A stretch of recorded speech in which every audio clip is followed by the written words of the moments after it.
Declaro aberta a 51ª reunião extraordinária da Comissão Permanente de Direitos Humanos e Legislação Participativa da terceira sessão legislativa ordinária da 54ª legislatura. A presente reunião destina-se à realização de audiência pública nos termos do requerimento número 71 de 2013 da Comissão de Direitos Humanos, de minha autoria, a pedido também do senador Wellington Dias, aprovado em 5 de setembro de 2013, para debater o tema Extermínio de Jovens Negros no Brasil. Esta audiência pública será realizada em caráter interativo, com a possibilidade de participação popular, por isso as pessoas que tenham interesse em participar com comentários ou perguntas podem fazê-lo por meio do portal e-Cidadania. O link para acessar o portal é bit.b de bola, i de igreja, t de tatu, ly/CDH Jovens Negros, conforme aparece na tela, e do Alô Senado, através do número 0800 61 22 11. Antes de convidar os nossos representantes aqui de diversas entidades para compor a mesa, eu quero aqui apenas fazer alguns registros. Eu recebi a informação através da Secretaria de Estado da Mulher e da Diversidade Humana da Paraíba, que morre uma liderança quilombola na Paraíba. Ela faleceu no domingo, dia 6 de outubro, em decorrência de queimaduras no corpo. Eu vou fazer uma leitura da nota que saiu no site, para que seja de conhecimento de todos vocês. Infelizmente, mais uma vítima, entre tantas que todos os dias nós ficamos sabendo que morrem de morte bruta, violenta, enfim. A Secretaria de Estado da Mulher e da Diversidade Humana da Paraíba comunica o falecimento de Maria do Céu Ferreira da Silva, 43 anos, louceira, presidente da Associação das Louceiras Negras da Serra do Trabalho e liderança da comunidade quilombola da Serra do Trabalho Urbano, na cidade Santa Luzia, estado da Paraíba, na madrugada do domingo, dia 6 de outubro, no Hospital de Emergência e Trauma de Campina Grande, em decorrência das graves queimaduras sofridas por um atentado do seu marido contra sua vida. Céu deixou 4 filhos, sendo um maior de 22 anos e 3 menores de idade, com 10, 12 e 14 anos. Sua filha adolescente também sofreu queimaduras no intuito de salvar a mãe. Esse é mais um grave caso de violência doméstica contra mulheres na Paraíba. O agressor, inconformado com a separação, ateou fogo no corpo de Maria do Céu e no seu próprio corpo, assim como na casa, que foi totalmente destruída. Maria do Céu era uma liderança valorosa, uma mulher generosa, grande de alma, mente e coração. Não media esforços para defender o povo quilombola e as mulheres negras e lutar por melhorias para a sua comunidade. A Secretaria de Estado da Mulher e da Diversidade Humana da Paraíba comunica que está acompanhando o caso desde o ocorrido junto à família da vítima e ao Centro de Referência da Mulher de Santa Luzia.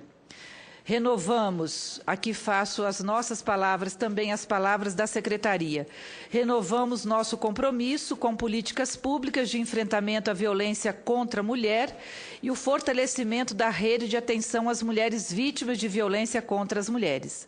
Nossa solidariedade à família Maria do Céu, às mulheres paraibanas e ao povo quilombola da Paraíba. Então, é um registro triste nesta manhã. Lamentavelmente, aconteceu no domingo, dia 6 de outubro. Agora, eu quero também passar uma informação que é mais uma informação bonita, uma informação que nos alegra. Eu não vou ler todo o documento, mas eu quero aqui fazer um registro que o Conselho da OAB aprova a concessão da comenda Everton Montenegro para Gilmar Ferreira. Muitos de vocês devem conhecer o Gilmar. O Gilmar é presidente do Conselho Estadual de Direitos Humanos do Estado do Espírito Santo e ele será agraciado pela Ordem dos Advogados do Brasil, Seção Espírito Santo, com esta comenda concedida aos que se destacam na luta em defesa dos direitos humanos. Então, nós estamos muito felizes. O presidente da OAB do Estado do Espírito Santo, o doutor Homero Junger Mafra, que propôs, né, essa comenda ao Gilmar, e foi aprovado por aclamação pelo Conselho dos Direitos Humanos do Estado do Espírito Santo, numa reunião ordinária realizada agora, dia 25. A entrega desta comenda vai acontecer no dia 9 de dezembro, véspera da comemoração do Dia Internacional dos Direitos Humanos. E é importante também destacar que Everton Montenegro Guimarães, ele foi um grande lutador dos direitos humanos, se destacou como um atuante e importante advogado militante da causa dos direitos humanos, como membro da Comissão de Direitos Humanos da OAB e com uma vida voltada para a defesa da vida, Everton se destacou no combate ao crime organizado no Estado e na defesa árdua das vítimas da violência, trabalho feito muitas vezes gratuitamente. Então, foi um dos primeiros a denunciar o Esquadrão da Morte no Estado e registrá-lo em livro A Chancela do Crime, a verdadeira história do Esquadrão da Morte, que foi publicado em 1978. Então, ele foi também advogado da Arquidiocese de Vitória e da família do padre francês Gabriel Mer, assassinado em Vila Velha. E o doutor Everton, ele faleceu em maio de 2002. Então, esta medalha, esta comenda, na verdade, que tem como nome Everton Montenegro, é importante a gente conhecer a história também do doutor Everton, que é um grande lutador, que foi um grande lutador em defesa dos direitos humanos. Prosseguindo, então, eu quero aqui cumprimentar a todos vocês, desejar a todos uma boa audiência pública e, diante disso, eu convido, então, para compor a nossa mesa, a Ângela Maria de Lima Nascimento, secretária de Políticas de Ações Afirmativas da Secretaria de Políticas de Promoção da Igualdade Racial, a CEPIR. Recebemos com alegria a Ângela.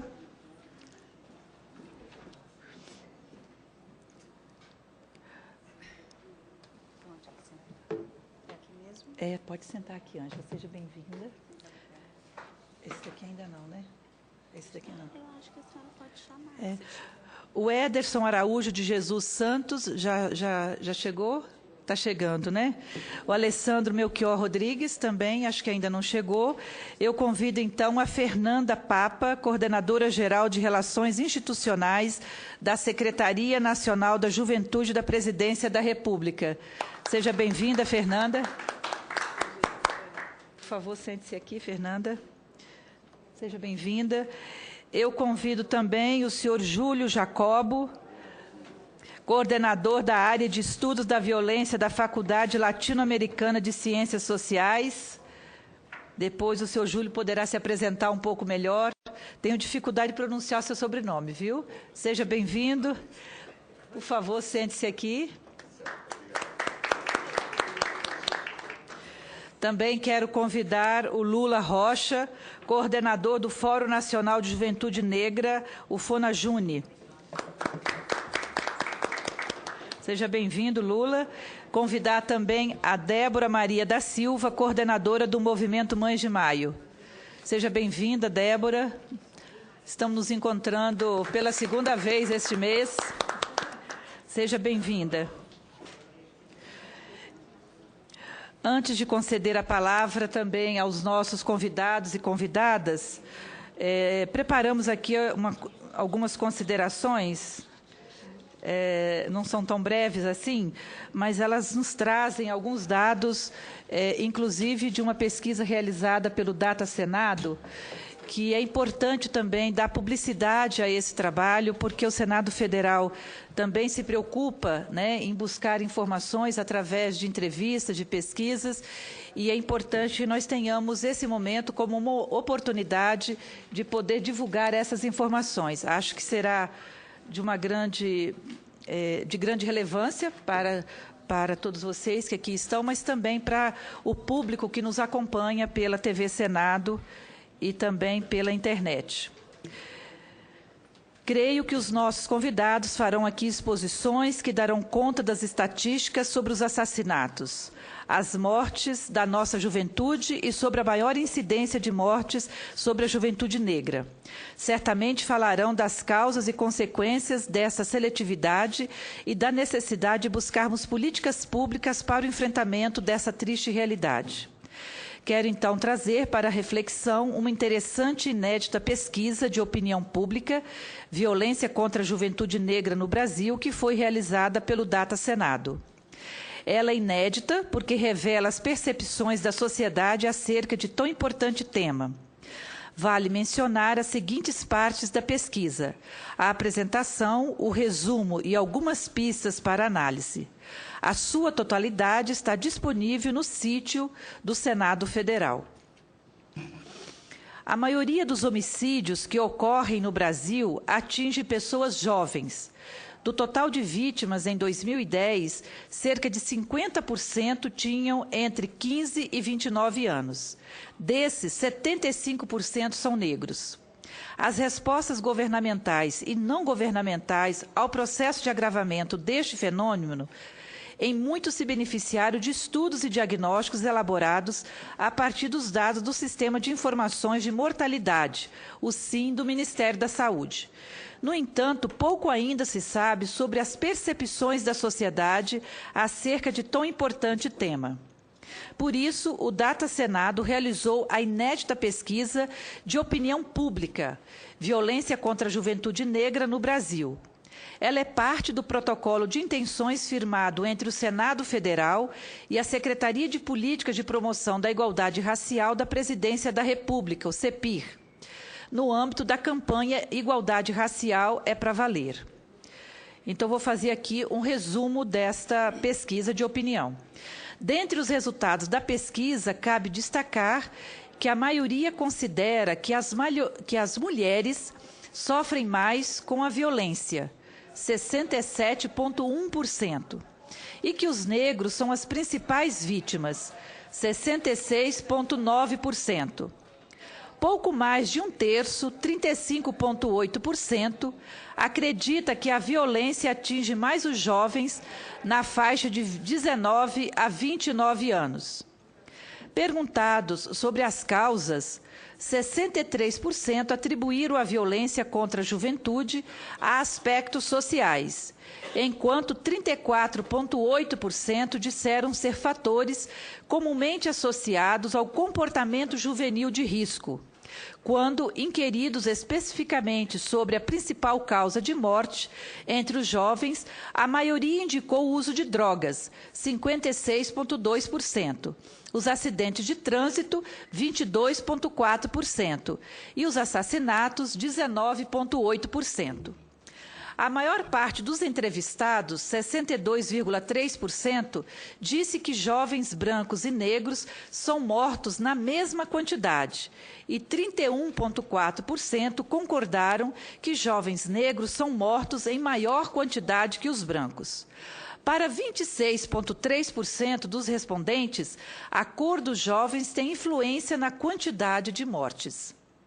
A noção de que no Brasil a violência mata mais pobres do que ricos é compartilhada por 90,4% dos respondentes. Também é alta a concordância, 80,9%, com a afirmativa de que os jovens brasileiros são vítimas da violência independente da cor ou raça.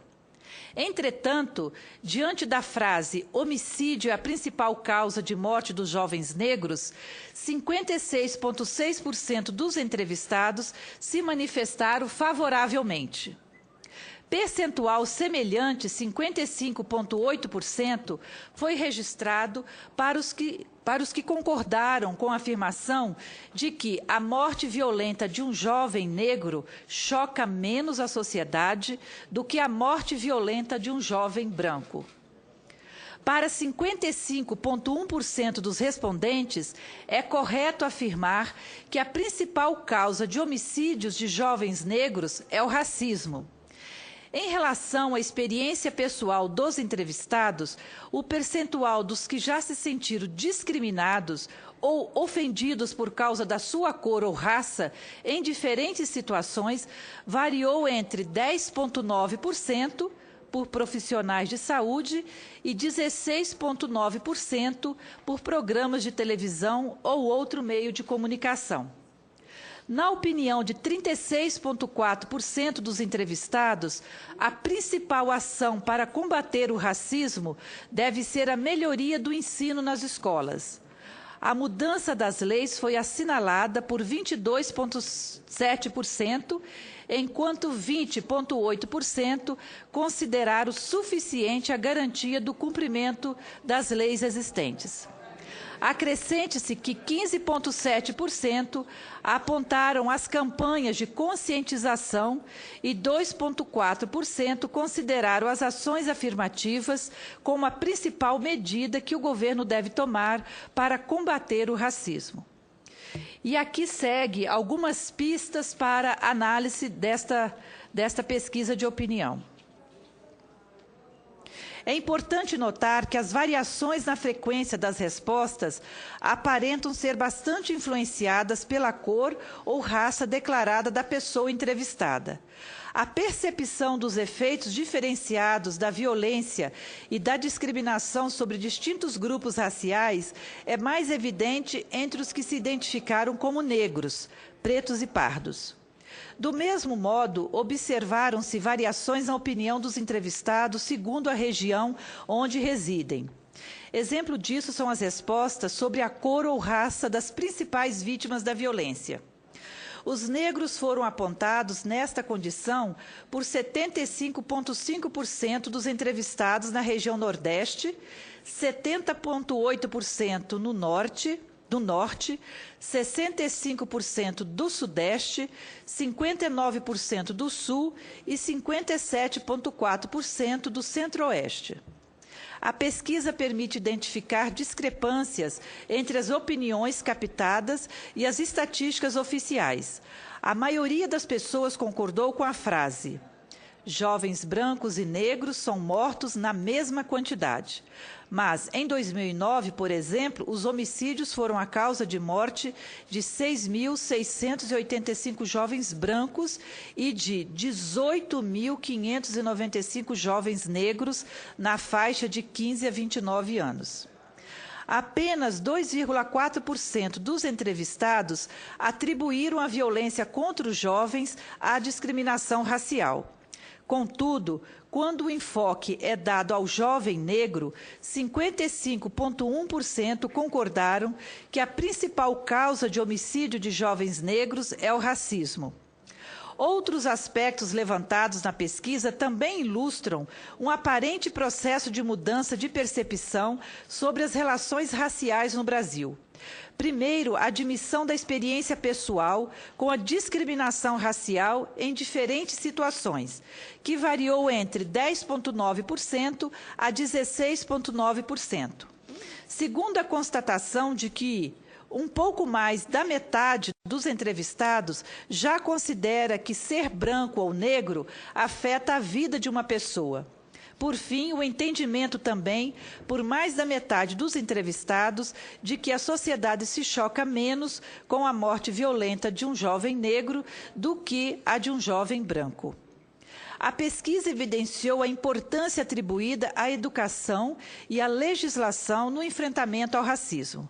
Talvez este seja um reflexo dos esforços desenvolvidos nos últimos anos para a implementação da Lei nº 10.639, de 2003, que modificou a Lei de Diretrizes e Bases da Educação Nacional, tornando obrigatório o ensino da história e cultura afro-brasileira na rede escolar. Por tudo que esta e outras pesquisas revelam, estou convencida de que a violência contra a juventude negra é uma das mais graves violações de direitos humanos no Brasil. Todas as pesquisas demonstram que o homicídio vitima muito mais a juventude negra, pobre e de periferia do que qualquer outro segmento juvenil.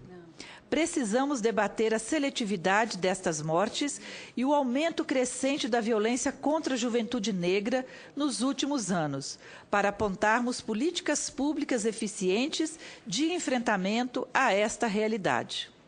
Também estou convencida, especialmente, analisando os dados da pesquisa de opinião, pela qual parabenizo o Data Senado, que a diminuição da violência contra jovens negros não é tarefa apenas dos governos, mas é do Estado, da sociedade, da família e da escola.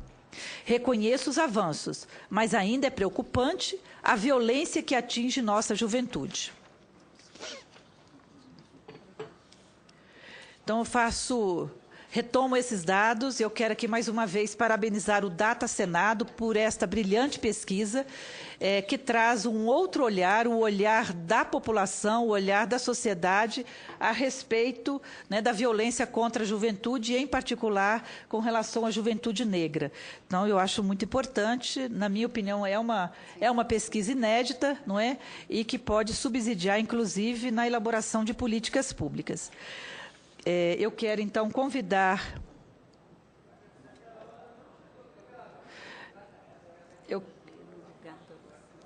Eu quero, então, convidar a Ângela Guimarães, vice-presidenta do Conjuve, que está aqui representando o Alessandro Melchior Rodrigues, que é o presidente do Conselho Nacional da Juventude. Obrigada, Ângela, pela sua presença. E a Ângela também é secretária adjunta da Secretaria Nacional da Juventude. Obrigada. O Anderson chegou? Chegou.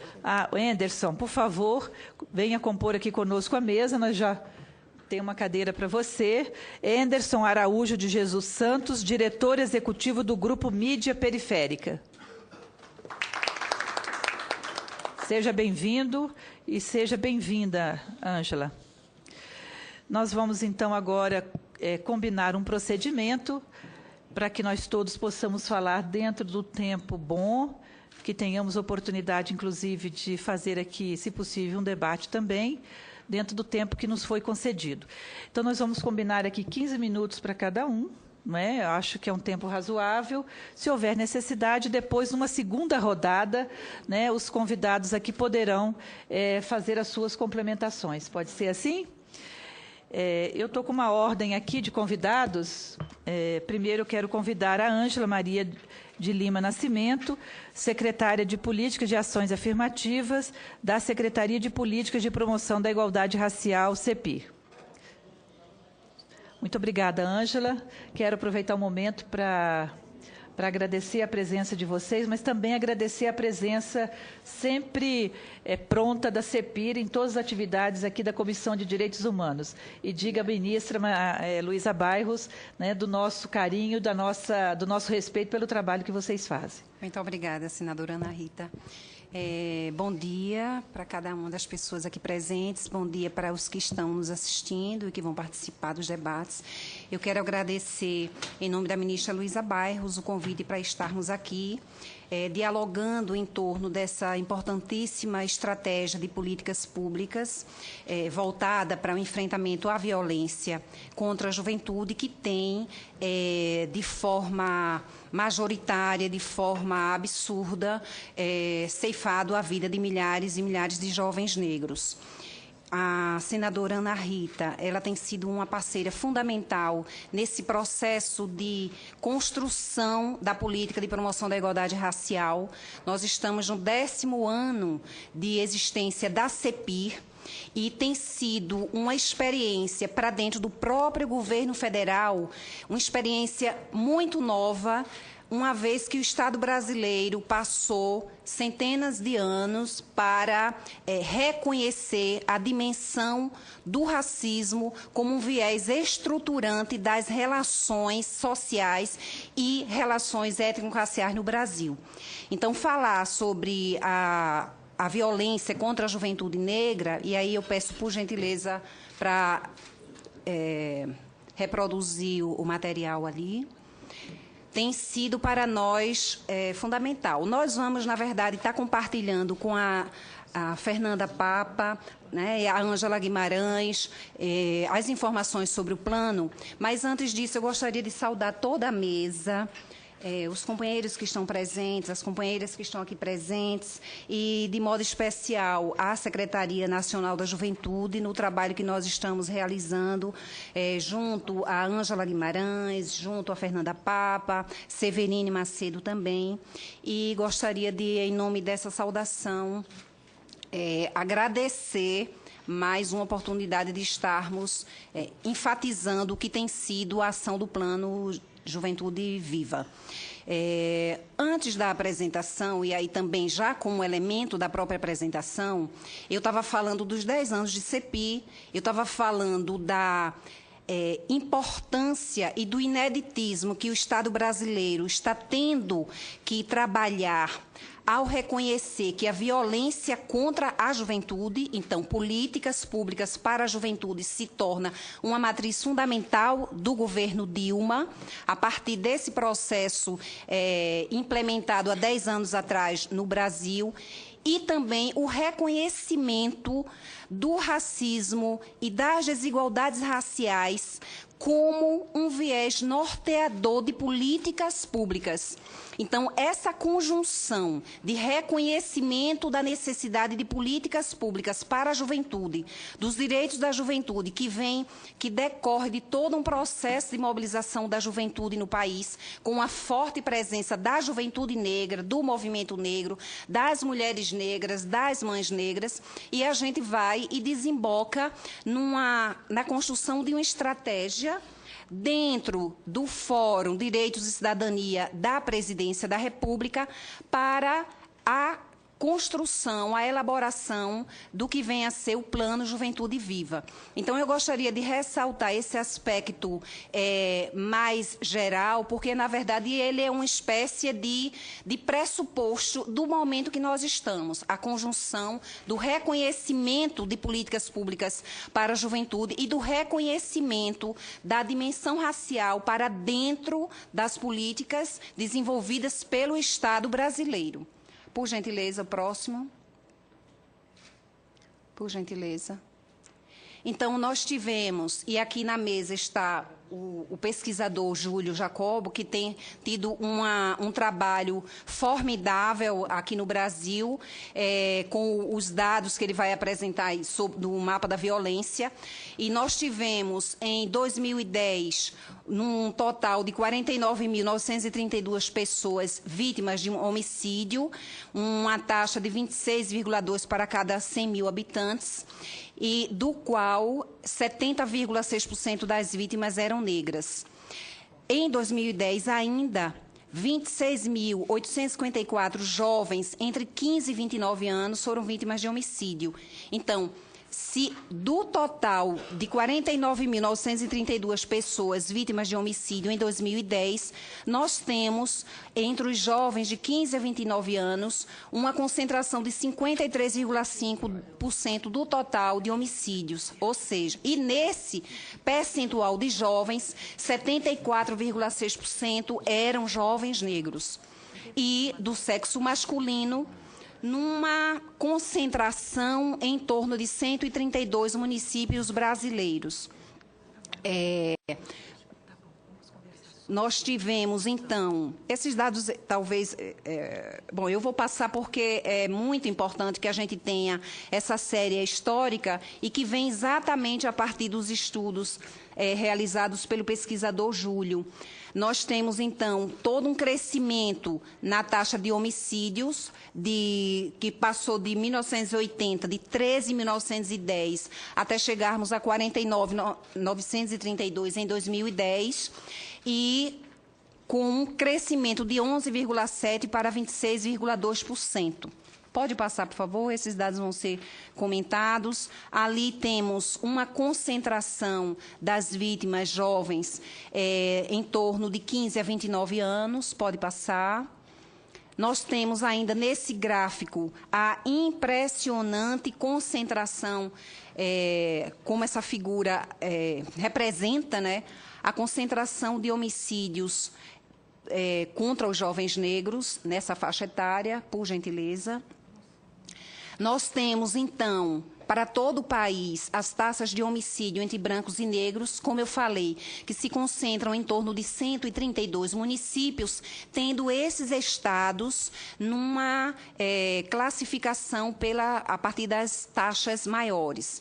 Então, não foi à toa que iniciamos o Plano Juventude Viva em 27 de setembro do ano passado em Alagoas, exatamente por ser o estado com a maior taxa, e aí vocês verificam para o conjunto dos estados brasileiros, onde esse fenômeno, de fato, senadora, se tornou um problema tanto de saúde pública, quanto um problema para o conjunto das políticas públicas, porque atuar contra a violência que atinge a juventude negra implica necessariamente numa articulação das políticas sociais, de educação, de saúde, cultura, as questões territoriais, porque são os territórios mais vulneráveis que também acabam concentrando a morte desses jovens. Então, há algo também que está sendo construído para dentro, a partir do governo federal, que é reconhecer o fator multifacetário da violência que atinge a juventude negra, que diz respeito a esse conjunto de políticas públicas. Qual está sendo o nível de acesso por parte dessa juventude às políticas de educação? Nós estamos fazendo 10 anos da 10639, mas nós ainda carecemos de uma implementação plena da lei. Nós ainda temos uma evasão dessa juventude, exatamente no ensino médio, é onde os jovens evadem. E nesses jovens, a maioria são os jovens negros que não conseguem ser inseridos, ser incorporados, a partir de determinadas metodologias que não reconhecem o seu pertencimento étnico-racial e acabam, por um conjunto de práticas, facilitando a evasão desses jovens. Então, a educação continua sendo um desafio, embora o Plano Juventude Viva tenha trazido, junto ao MEC e às secretarias estaduais e municipais, essa necessidade de reconhecer a dimensão da escola, da educação. E o Espírito Santo em segundo lugar, acho que é bom. O Espírito Santo, sim, o Espírito Santo, o estado da senadora, está em segundo lugar. Senhor presidente. Acredito que o próprio... Como vai, senador? Tudo bem? O próprio pesquisador Júlio, ele já vem trazendo o Estado do Espírito Santo para um conjunto de indicadores em relação à violência. Eu vou pedir licença à Ângela, nossa convidada. Viu, Ângela? A gente vai descontar seu tempo. Vou conceder a palavra ao senador Wellington Dias, que é membro dessa comissão e que tem se dedicado também a este tema, este assunto, e que ele vai ter que se retirar mais cedo em função de uma viagem. Aí eu gostaria de conceder a palavra para ele. Não, Ângela, primeiro, meu perdão aqui. Apenas para me justificar, presidente, nós estamos recebendo a visita de uma equipe do governo federal num tema que eu estou acompanhando lá no meu estado e, infelizmente, pela grandeza desse tema, mas o pessoal da minha equipe vai ficar aqui acompanhando e eu queria destacar duas coisas. Primeiro, parabenizar aqui, através da Ângela, o trabalho, a importância que a gente tem desde o governo do presidente Lula de ter criado uma política específica. Eu sei que no Brasil, a gente tem um grande debate sobre o tamanho do Estado. E eu sempre faço aqui uma reflexão olhando para o custo em relação às receitas ou em relação ao PIB.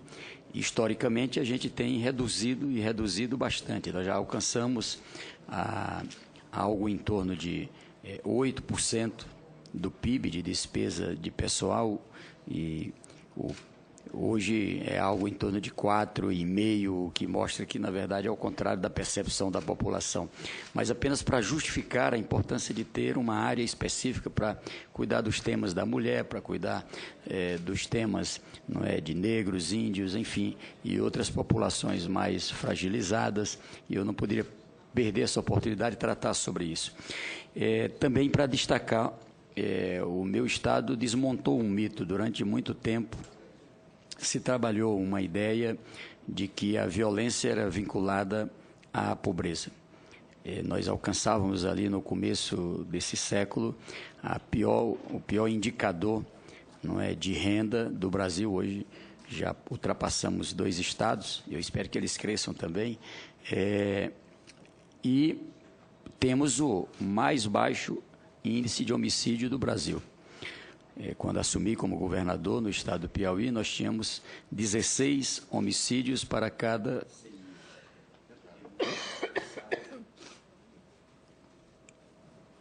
E temos alcançado aí hoje algo em torno de 9, 10 homicídios, disputando sempre com Santa Catarina. Mas ainda é grande o número de homicídios em jovens e negros. Então, é algo que temos que cuidar de forma especial.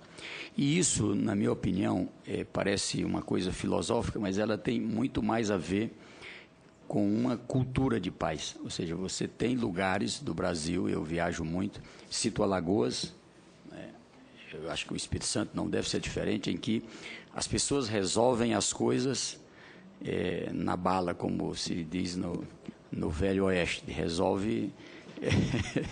Então, isso, se não for um trabalho muito focado na família, na escola, nas entidades, que é uma coisa que a gente valoriza pouco, lá desde o grupo de jovem ao clube, à associação, de todos os níveis, a gente não vence essa parada. Tem algo que o Brasil agora que está aprendendo, que é fazer o mapa da violência. O que nós estamos vendo aqui é um estudo que mostra, a partir do mapa da violência, a situação específica de jovens, de negros, enfim. Então, quando a gente tem o mapa da violência, é possível você agir nas causas. E muitas vezes a gente induz a população, aqui mesmo no Senado eu escuto muito debate, mais polícia, mais arma, mas se a população de repente queria ter um policial armado de metralhadora até os dentes na porta de cada um, às vezes se passa essa ideia e isso só amplia a violência. Há um trabalho muito sério que é na área da inteligência, a gente ainda valoriza pouco, presidente, a gente ainda valoriza pouco o trabalho nesta área. Então, o que eu queria aqui era mais parabenizar pelo tema. Como eu disse, infelizmente, eu vou ter que me ausentar por razão de quando a agenda foi marcada, eu tinha essa outra marcada numa atividade que é muito cara para a gente. Nós estamos tratando de uma situação delicada lá, que é essa situação da seca, e é o período mais grave. Para o Brasil parece que já passou e não, agora é o período mais grave, os reservatórios estão secando, e nós estamos tratando hoje de uma agenda especial para cuidar desse tema lá, tão importante quanto esse aqui. E o que eu quero aqui é me comprometer com a senadora Ana Rita, que tem um trabalho aqui muito dedicado a essa causa, e vamos estar juntos, tá certo, para ver se a gente empurra esse Congresso Nacional para um olhar especial para temas como esse. Mas parabenizo aqui a todos os participantes, eu é que vou perder por não participar aqui do debate, mas fico muito agradecido aqui com base nas notas taquigráficas e o que a minha equipe colher aqui, eu estarei pronto para me somar às alternativas que foram apresentadas aqui. Muito obrigado. Ângela, me desculpe ter atrapalhado lá e leve o nosso abraço. Vamos estar participando da conferência, que está sendo... 5 a 7 de novembro. Eu conversei com a ministra, vamos estar juntos lá. Ótimo. Muito obrigado. E conto com a liderança do Partido dos Trabalhadores, do Bloco de Apoio ao Governo, que eu represento aqui. Muito obrigada. Obrigada, senador Wellington. Eu quero aqui dizer também, viu, Ângela, que o senador Wellington é um senador que tem tem um olhar muito forte, muito grande para as questões sociais, né? Ontem mesmo ele já falava sobre isso da tribuna do Senado, né, trazendo aí algumas informações, as suas preocupações. Então, o senador Wellington, além de ser o nosso líder, é o nosso grande companheiro aqui, que tem nos ajudado e tem nos apoiado em todas as atividades. Então, obrigada, senador Wellington, pela sua presença. Então, Ângela... Vou continuar. Eu quero aproveitar, Ângela, registrar a presença também do senador Eduardo Suplicy, que também tem se dedicado a esta comissão e tem nos ajudado muito. Então, obrigada, senador Eduardo Suplicy, pela sua presença aqui. Nós vamos ouvir a Ângela. Posteriormente, se Vossa Excelência quiser se manifestar, a não ser que o senhor queira se manifestar agora. Não? Em seguida, né? Então, Ângela, por favor, pode continuar. Desculpe aí a interrupção. Bom, pode passar... nós temos alguns dados com relação ao diagnóstico feito sobre Alagoas. No caso daquele estado, em 2010, morreram 2.086 vítimas de homicídio por causa violenta, né? Então, se tornou o primeiro estado e... o Plano Juventude Viva foi iniciado lá a partir de uma articulação junto ao governo do Estado, nos 4 municípios com maiores taxas, que é o município de Maceió, Arapiraca, União dos Palmares e Marechal Deodoro. E, desde então, nós temos... junto à equipe da Secretaria Nacional de Juventude, CEPI, Secretaria Nacional de Juventude, no âmbito da Secretaria-Geral, e um conjunto de 11 ministérios trabalhado para a reversão dessa realidade. Pode passar, eu não vou me deter nos dados. Pode passar.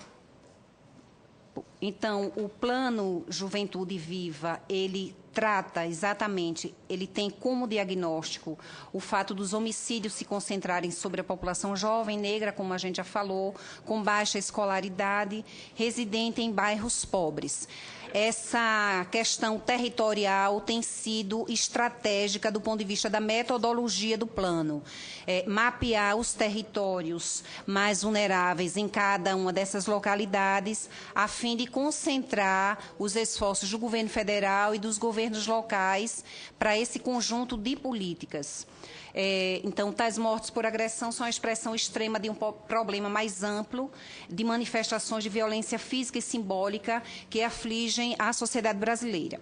Quando a senadora Ana Rita se refere à pesquisa do Data Senado, essa pesquisa ela surgiu de uma grande inquietação levantada por nós, institucionalmente, enquanto CEPI e Senado,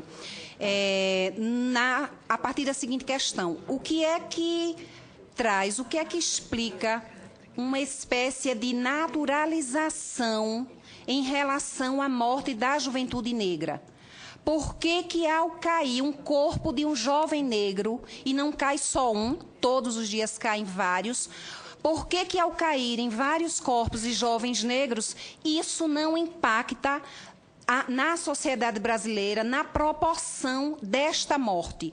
O que é que explica uma espécie de ação ou de atitudes justificadoras de que este jovem negro necessariamente estaria cometendo um crime, justificando aí, nesse discurso, inclusive muitas vezes midiático, a sua própria morte? Então, a pesquisa ela foi gerada exatamente para identificarmos qual é a opinião pública sobre essas mortes.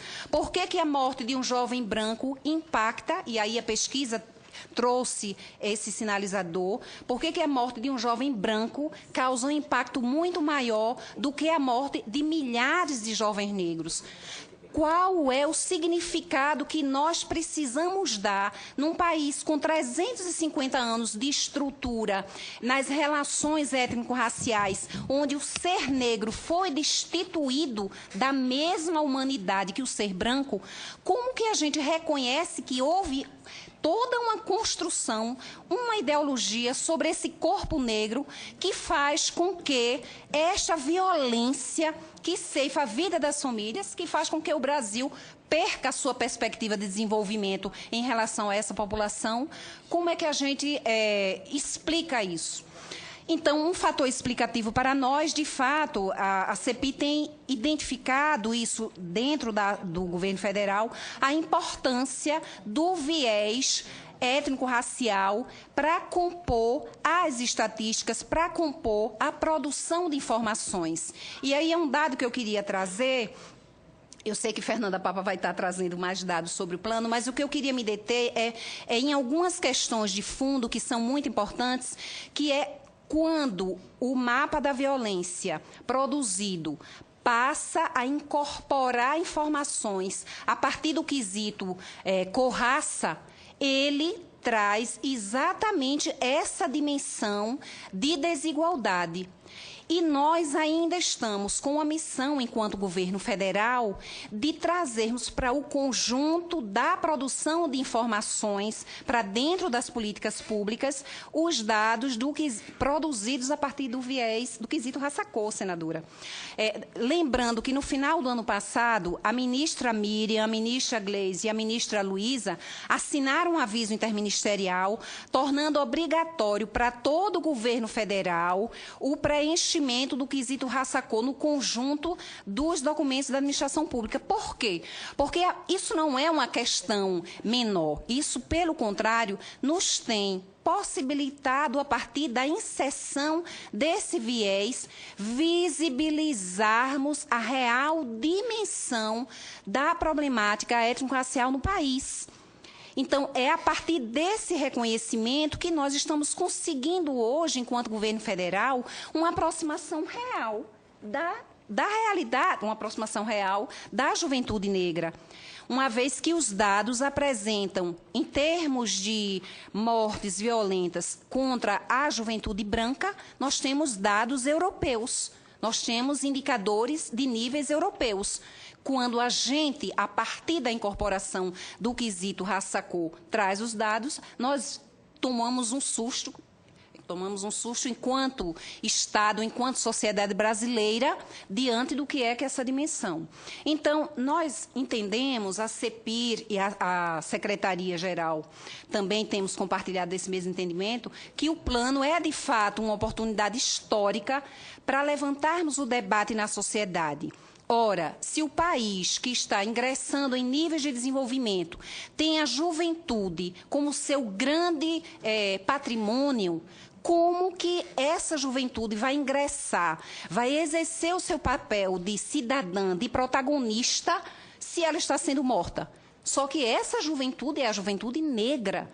E aí, como que o país se reconhece nesses corpos caídos no chão como uma obrigatoriedade nossa, enquanto Estado brasileiro, enquanto sociedade brasileira, de nos levarmos a fazer alguma coisa imediatamente?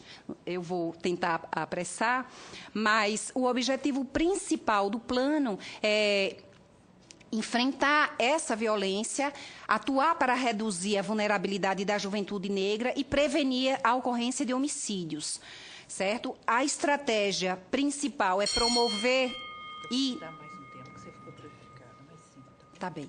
Promover e integrar as ações do governo federal com foco na transformação de territórios vulneráveis. E aí vem na criação de oportunidades de inclusão social e autonomia para os jovens nesses territórios selecionados e também a partir do enfrentamento ao racismo nas instituições. Por gentileza, pode passar.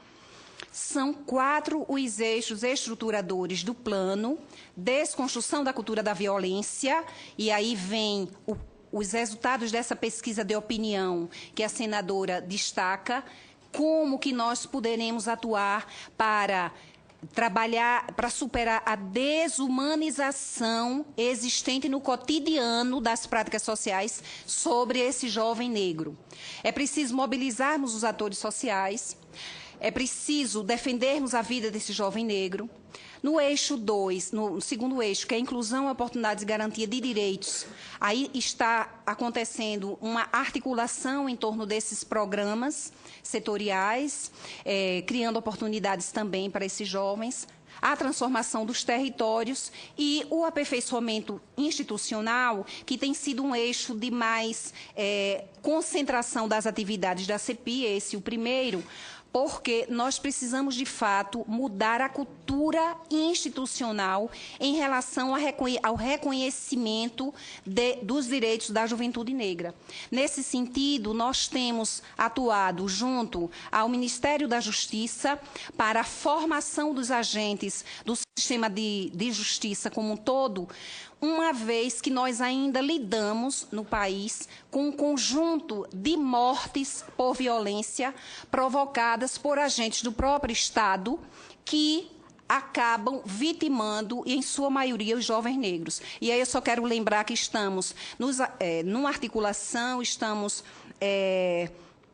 apoiando a aprovação do PL 4471, que está tramitando na Câmara dos Deputados, que exatamente combate os autos de resistência, que são uma espécie de justificativas para o homicídio, para essa violência, sem que haja investigação por parte de quem comete, de quais as causas.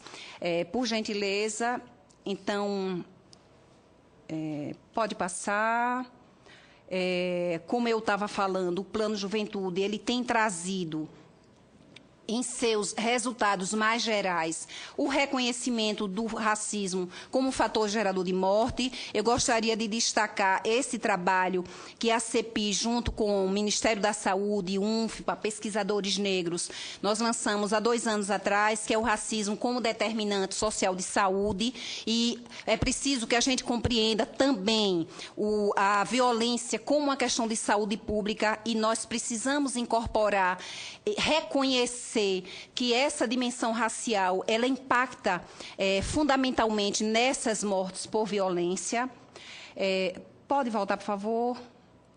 Daí a necessidade de promovermos políticas públicas articuladas e dirigidas aos territórios, como eu já falei. A formação de gestores para o aperfeiçoamento institucional, ela está sendo, de fato, ela está trazendo um outro elemento, senadora, porque é como se nós, na cultura do Estado brasileiro, nós, ao não termos trazido a juventude como política pública que tem sido desenvolvida, sobretudo nos últimos 10 anos, a partir da criação da SNJ. Mas também a importância de que os gestores passem por processos de formação acerca do que tem sido construído nas políticas públicas. E aí vem a importância das ações afirmativas. Nós trabalhamos com políticas públicas universais, ok? As políticas universais são uma conquista da sociedade brasileira e, ao mesmo tempo, nós queremos trazer o significado, a importância das ações afirmativas, porque elas podem exatamente capturar naquele conjunto aqueles níveis de desigualdade que as políticas universais não têm conseguido atingir. Por gentileza. Então, já falei das ações no sistema de justiça, a rede de mobilizadores que o pessoal da SNJ vai poder tratar melhor, e nós estamos agora... Lançamos, exatamente no primeiro ano do plano, um edital voltado para as organizações de juventudes ou organizações também comprometidas com o enfrentamento ao racismo, uma chamada pública para comunicadores que favoreçam as organizações de juventude. Então, essas ações, produção de material, produção de folder, produção de vídeo, essa chamada pública está aberta no site da CEPI e nós convidamos a todos os interessados para participarem. Muitíssimo obrigada. Vamos para o debate. Obrigada, Ângela Maria de Lima Nascimento, secretária de Políticas de Ações Afirmativas da CEPIR, que é a Secretaria de Políticas de Promoção da Igualdade Racial do nosso governo federal. Então, obrigada, Ângela, pela exposição, pelo programa, pelo Plano Juventude Viva, e eu depois quero conversar melhor com você para nós pensarmos isso para o Estado do Espírito Santo, quem sabe, não é?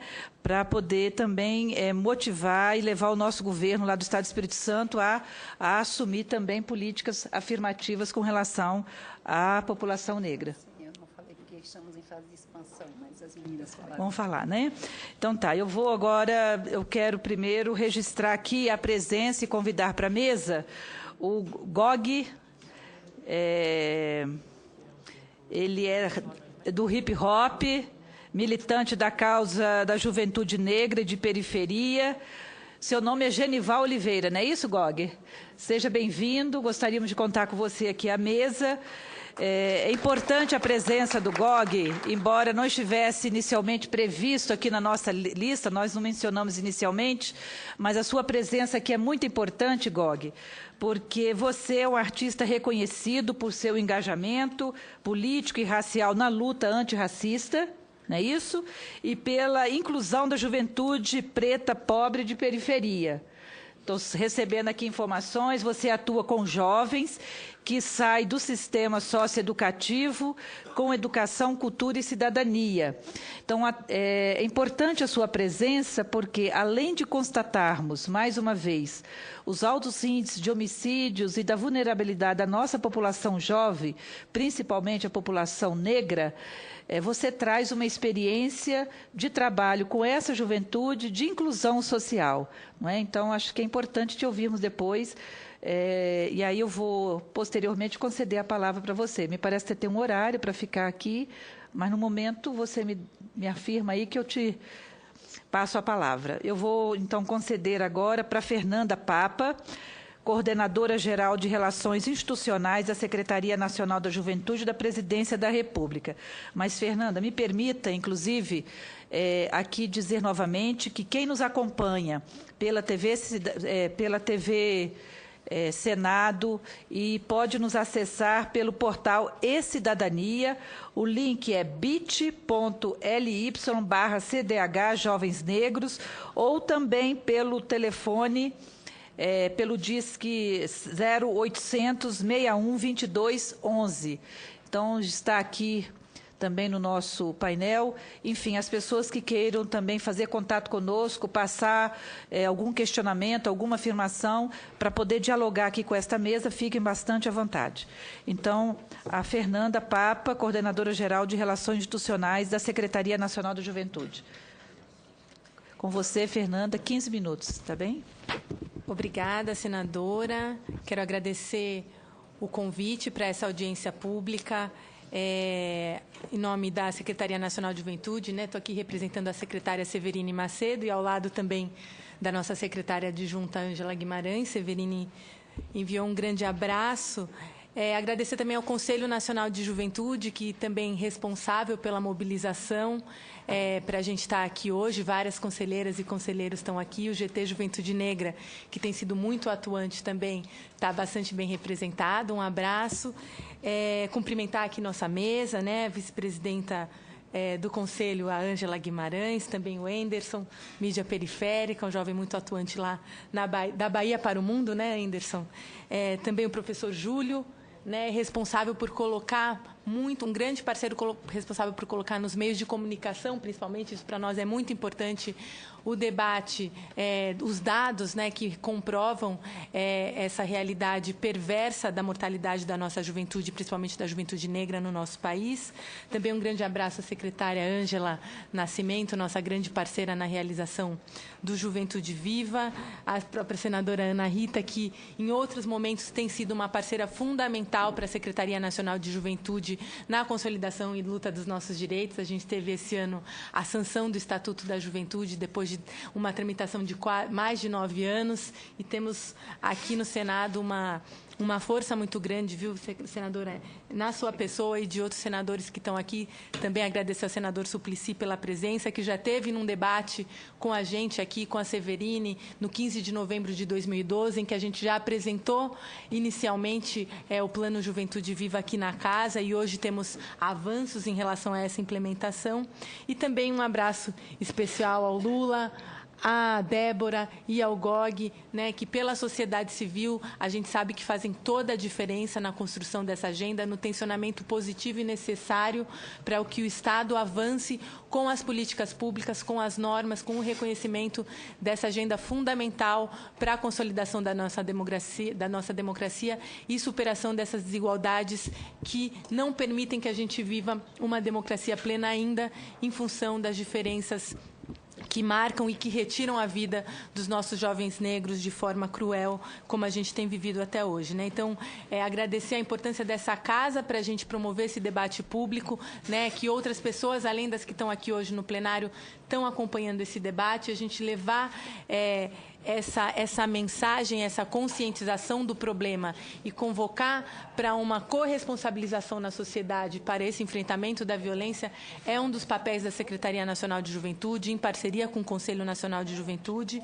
Então, esse é um momento muito importante para nós da agenda, né? Numa semana que estamos preparando para a próxima semana uma mobilização grande aqui para a Câmara Federal em relação ao PL 4471, mencionado pela secretária Ângela, que é o projeto de lei que prevê, né, o fim dos autos de resistência, a responsabilização dos policiais, né, a abertura de investigação para os casos de violência seguido de morte. Então, isso é um avanço muito grande, também conquistado no âmbito dos debates do Plano Juventude Viva, que só foram possíveis pela participação social que marca esse processo do Juventude Viva de forma muito significativa. Essa agenda só existe para o Estado, para o governo federal nesse momento, porque a juventude negra, de forma autônoma e muito bem organizada, trouxe essa pauta. Acho que a Ângela vai falar disso daqui a pouco com bastante propriedade, porque liderou esse processo também com muitas pessoas nos últimos anos de construção da agenda, e que se tornou a prioridade número 1 da primeira Conferência Nacional de Juventude, esse enfrentamento à violência, e por isso se torna também uma das prioridades na Secretaria-Geral da Presidência, no mandato agora do ministro Gilberto Carvalho, com a secretária Severine à frente desse processo. Então, eu acho que eu continuaria falando um pouco do Plano Juventude Viva para atualizar qual é o momento atual em que nós estamos, né? A secretária Ângela já apresentou os dados da violência, que o professor Júlio daqui a pouco vai atualizar com os dados mais recentes, agora que a gente já tem, que o Ministério da Saúde tem apresentado pelo ano de 2011. Mas eu acho que é importante a gente situar, então, essa população jovem brasileira de que a gente está falando, e só complementar um pouco esses dados em relação às desigualdades que afetam a juventude negra no nosso país, porque o Juventude Viva tem esse objetivo de quebrar a invisibilidade da juventude negra para as políticas públicas, de trazer a juventude negra para o centro das atenções, uma vez que, ao falarmos de prevenção à violência, a gente precisa reconhecer que vários outros direitos humanos da juventude são violados até que a juventude negra que tem morrido perca sua vida de forma inaceitável e dessa forma como tem acontecido, né? Então, se a gente tem no Brasil, pelo censo de 2010, 51.330.000 jovens, né? Desses, o que representa 27% da nossa população, desses se autodeclaram pretos ou pardos, que seriam os jovens negros, já são 53,7% da população.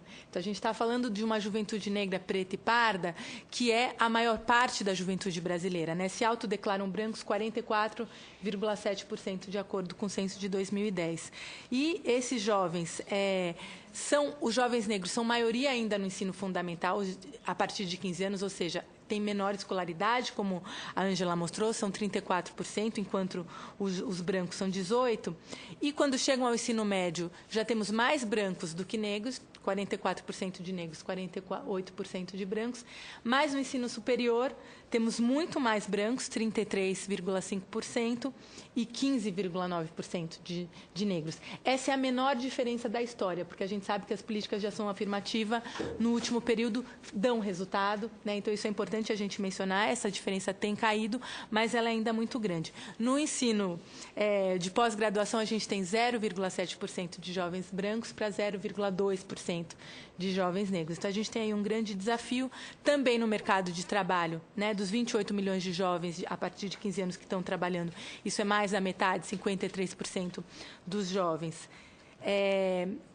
A maior parte deles com carteira assinada é branca, né? 58% dos jovens negros são 48% com carteira assinada, e sem trabalho, 13 milhões de jovens negros, enquanto não tem trabalho 9 milhões de jovens brancos. Então, a gente tem essa desigualdade social muito colocada, né, ainda em relação à juventude negra, e o Juventude Viva, então, chama a atenção também para o enfrentamento ao racismo e também para a necessidade de ampliação dos direitos da juventude e principalmente dessa nossa juventude negra.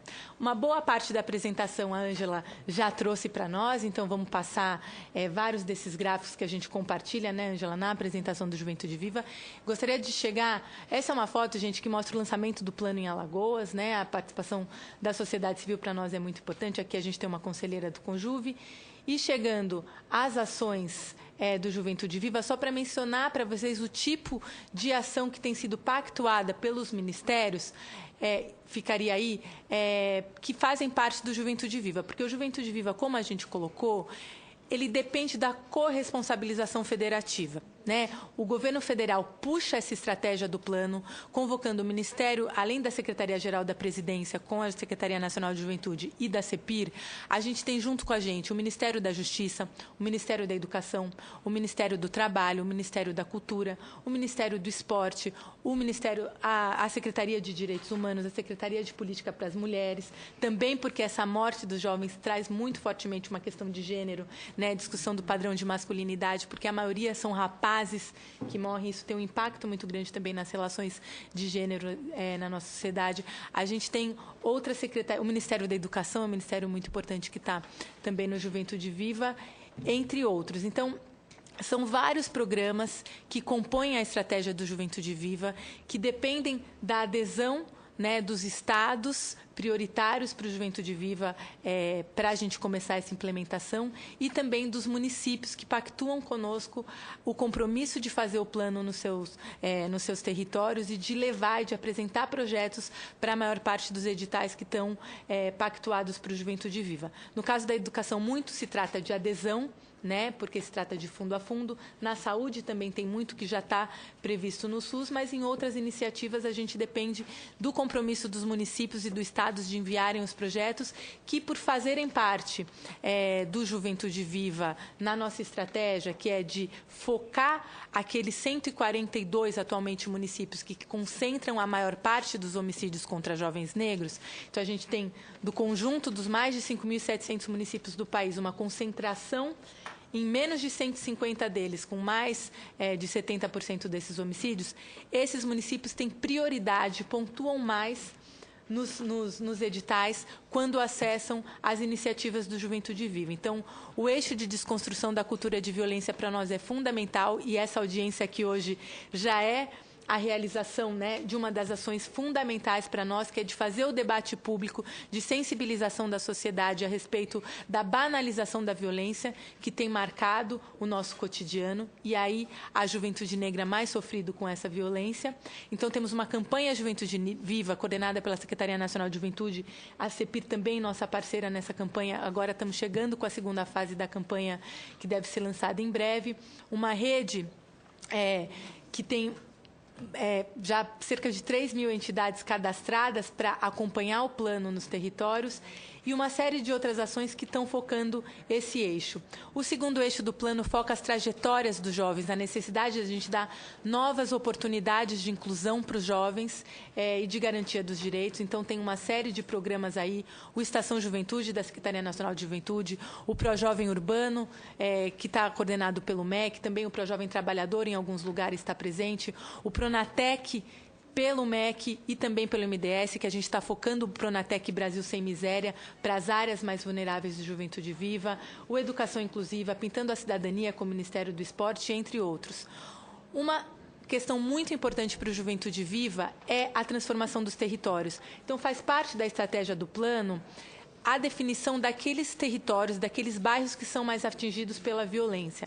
É importante dizer que não são os bairros mais violentos. A gente não pode estigmatizar esses territórios e essas comunidades e a sua própria população, principalmente a sua população negra. O Juventude Viva tem o objetivo de quebrar com esse estigma que recai sobretudo sobre a juventude negra, mas a gente tem que reconhecer que determinadas regiões sofrem mais com a violência.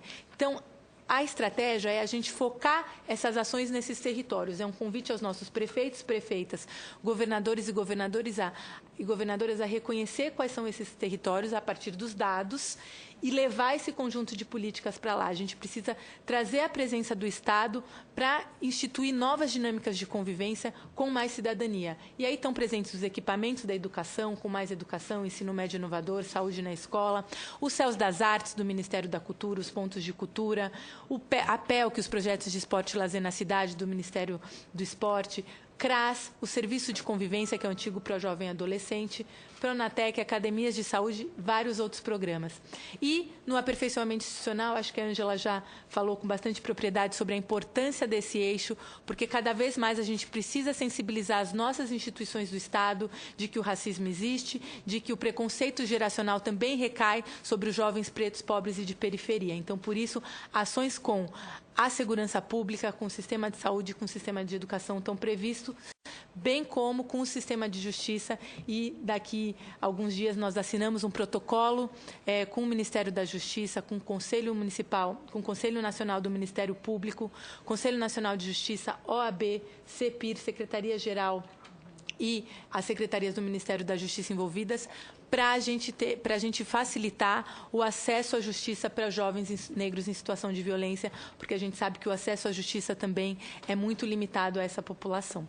Então, quase finalizando já, mostrar para vocês a importância do território para o Juventude Viva. A ideia é que essas ações sejam articuladas. A gente conta com uma rede de articuladores, numa parceria de cooperação com a Fiocruz, que são bolsistas reconhecidamente atuantes, não só no movimento juvenil negro, como com um grande conhecimento na questão do enfrentamento à violência. Um deles está aqui com a gente na mesa e daqui a pouco vai ter a palavra, mas a importância da gente reconhecer que é no território, que é no município que a vida das pessoas acontece ou é perdida. Então, a gente precisa apostar nessa sinergia também com os municípios, e a participação é fundamental a partir do que a gente está propondo. Para finalizar, vou passar a próxima. Aqui é uma foto dos jovens que já têm participado do plano nos territórios mais atingidos em Alagoas. O plano já está em Alagoas, já foi lançado na Paraíba, também já foi lançado no Distrito Federal e municípios do entorno, né? Aqui a gente está em 6 municípios, além do DF. Os próximos passos, senadora, são: no dia 25, lançamos no município de São Paulo, que infelizmente do final do ano para cá sofreu uma série de chacinas, o que fez com que os dados de homicídios crescessem, infelizmente, significativamente. Passamos também depois para o estado da Bahia, que tem um grande desafio com 19 municípios na lista do Juventude Viva, e a ideia é fechar o ano chegando ao Espírito Santo até o mês de dezembro. Para o próximo ano, a gente ainda tem o desafio do Rio de Janeiro, temos o desafio do Pará, temos o desafio de também ir a Porto Alegre para chegar na região sul, entre outros estados que estão colocados aí nas prioridades do Juventude Viva.